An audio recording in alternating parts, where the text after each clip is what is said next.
In the first of its kind, I'm going to be doing a review for a movie I recently watched. You'll be seeing a lot more of these on my channel. Today I'm reviewing Glass Onion, a Knives Out mystery. Want to let you know there's a lot of spoilers here for Glass Onion and also for the first Knives Out, just because I'll be comparing them a little bit. Let's get started. This first part is just to see whether it's worth watching. I won't do any spoilers, but in a moment, there's going to be a ton of spoilers. First of all, definitely a great watch. Really fun, really interesting, intriguing. I was captivated the entire time. Definitely recommend seeing it. In terms of family friendly, there were a lot of scenes where there were women wearing inappropriate clothing. I would not personally feel that it's a family friendly film, but it's something that you can just have judgment on that. There wasn't any nudity. There were some curse words. It wasn't terrible. So for me, that's something that I feel comfortable watching as an adult. Would not recommend watching this Friday night with pizza and the kids. Let's get into the actual story. Well, as always, I absolutely love this mystery. Mystery is one of my favorite genres. I loved the call out to Clue because the first film was basically Clue in a film format, and the second one kind of followed it along. What I loved about it were the characters. Each one was very different and diverse, so it was kind of fun to watch. At the same time, they were kind of just a stereotype, right? And I feel like Rian Johnson, the director, did a bit of a better job in the first film with his characters. There were, the conservative young man, more conservative older people, the liberal young lady, and they didn't feel like a stereotype. They felt like people I was related to, people I know and talk with on a frequent basis. But with the second one, it felt like it was more of a stereotype, right? The lady who drinks too much and posts on Twitter when she shouldn't, the sexist, bigoted man who happened to be a conservative. I felt it was a little bit childish, and since it's not a children's movie, I would have loved to see a little bit more depth there. There was also a lot of similarity in the format of the film. They were both in a very large house. They both kind of preached a message of, these rich people who have this money, they don't deserve the money that they have, and let's take that money away. It's not that that's a bad message to have in one movie. Sometimes that's an interesting message to hear. Is that it was in both. So my main worry with Rian Johnson is how do we make a Knives Out number 3 when we've set it as being in the same place, kind of about the same thing. There's a murder. It's heavily involved with a very rich either a friend group or family group, and everyone's kind of just a money-grubbing person, right? So I'm not sure how to expand this franchise, and I want to. So an immediate point is given to Knives Out and Glass Onion because it's original. How many Hercule Poirot movies have we seen in the last 10 years? How many Sherlock Holmes remakes? We have Benedict Cumberbatch. We've got Robert Downey Jr. We've got all these different Sherlock Holmes remakes.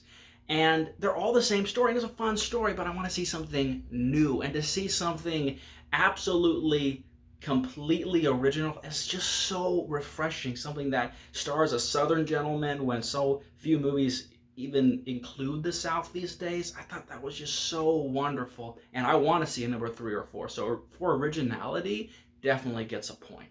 I did feel that the character in the first film had a little bit more writing on her, a little bit more pressure on her, because they were trying to deport her out of the United States, versus the second one was a little bit more of revenge, which is interesting, but the stakes don't feel quite as high, right? I did really actually enjoy that the rich man didn't die in the film, because the whole point when you go on the island is his murder, and I was expecting it for the first half of the film. I'm glad that they kind of switched that around. One of my biggest issues with the movie was that extended flashback scene. Gosh, it must have taken like 12, 15 minutes to go through him talking with Helen, setting up a plan, and it just changed the whole format of the movie, the whole pace of the movie, so that when the flashback was done and we were back on the steps and she had been shot, I just felt like, wait, where am I? What's going on? I thought that they could have done a better job of introducing that subplot earlier and kind of slicing up the flashbacks that way, or just putting the flashbacks in but not explaining it. Having Helen walking around, drinking some hard kombucha, wondering what the heck is she doing? She seems to be acting so out of character. And then kind of having everyone realize that she had died together, rather than a conversation that Helen has with Benoit Blanc, oh, my sister's died. I just feel like that could have been a better way to discover that she died along with the entire group of friends rather than knowing it halfway through the movie or even a third way through the movie and just waiting for everyone else to catch up. My second issue with it was the conservative guy. 50% of our country is conservative, and kind of painting, a lot of my family, a lot of my friends, a lot of our viewers here on this channel as like some kind of sexist, blackmailing, okay with murder, prostituting his girlfriend out kind of guy. The guy who's stupid enough to swim with a gun that would destroy the gun, by the way. I just thought, this is so ridiculous. You know what I mean? I just feel like it could be a sin. It's just a bad thing to stereotype people. God's made us all in his image. And I don't mean to preach, but I just feel like, gosh, what a terrible stereotype. Do we even know anyone? I mean, I've met a lot of conservatives. I don't know if I've met anybody like that in my entire life. I couldn't relate, I guess. So when he died first, I thought, well, sure. I mean, he's kind of a complete jerk. He doesn't really feel like he's a real person. You know what I mean? And so that's kind of what I was getting at earlier with the stereotypes. Everyone felt like they were a class of people. Oh, that's a Karen. Oh, that's a conservative. And I just thought, we can definitely call out sexist people, bigoted people. That's fine. But it's hard to relate when we don't know anyone who's like that, really. And we don't really want to watch a full character with a girlfriend with a plan of some person on YouTube who's a complete jerk who we don't like anyways. I didn't understand that. And I thought that seemed to be more of a political thing rather than telling a good story. My main issue with Glass Onion was that it could have been the absolute best Western of 2022 if they had made one decision.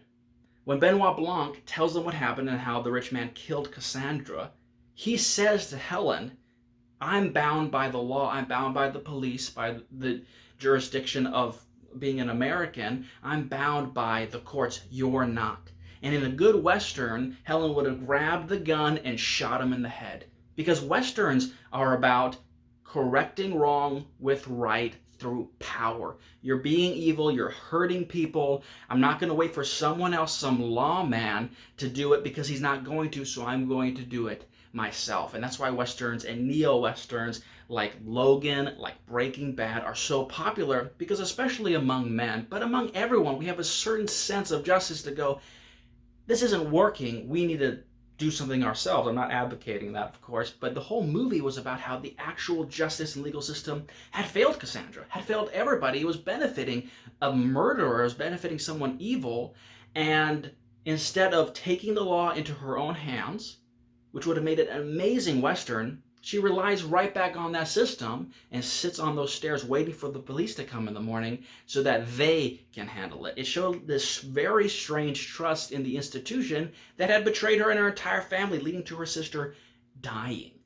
I think that we could stand to have a few more Westerns, have a few more people gunslinging in these movies. It would be such a relief and so refreshing to see that type of justice on the screen. And they had an opportunity to do that, and they didn't.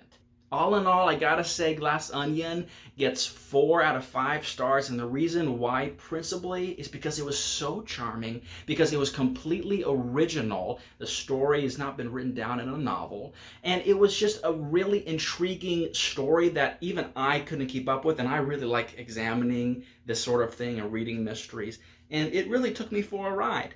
Definitely highly recommend taking a look at it. If you're a Christian man like myself, you might need to look away for a little while. There was one scene where a woman's on top of a man, and that wasn't appropriate.